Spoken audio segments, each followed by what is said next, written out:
They're among us. No one knows how long they've been here. No one knows how many of them there are. Official sources are silent, and governments hide the truth. But there are those who have seen, those who survived. John Taylor was an ordinary teacher in a small American town. A quiet life, a house on the outskirts, students he raised as his own children. But one day, everything changed. The first alarm bell rang when a new student was transferred to his class, a boy named Daniel. He looked quite ordinary, tall, thin, pale skin, blonde hair, but something about him was off. "He's strange," the children whispered. "He never blinks." John watched the boy. His movements were too smooth, almost mechanical. He answered questions as if he knew them in advance.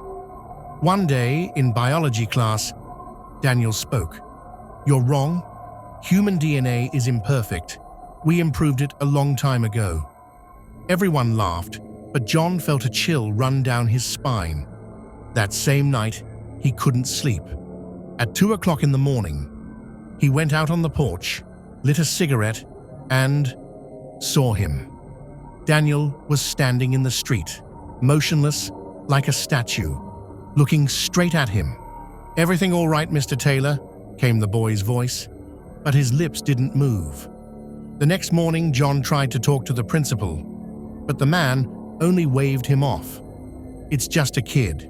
You're imagining things." But John knew he wasn't seeing things. He decided to do a little investigating, to find out where this boy had come from. His school record was almost empty. No record of past schools, no medical information. Just one name: Daniel. That night, John didn't go home. He stayed to watch the school.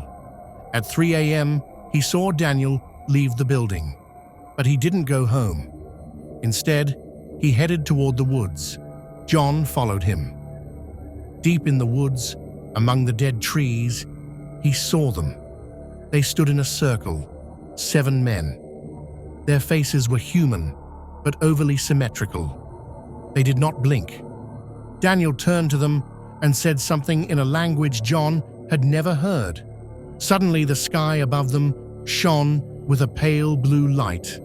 That's when John saw it. Behind the thin human shell lurked something else.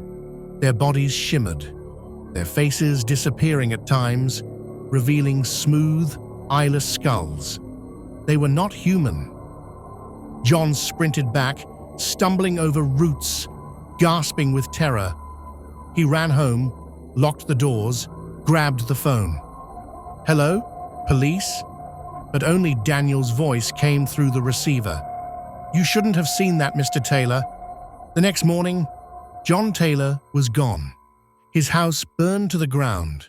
No one in the school remembered him, and a new teacher took his place. His name was Daniel.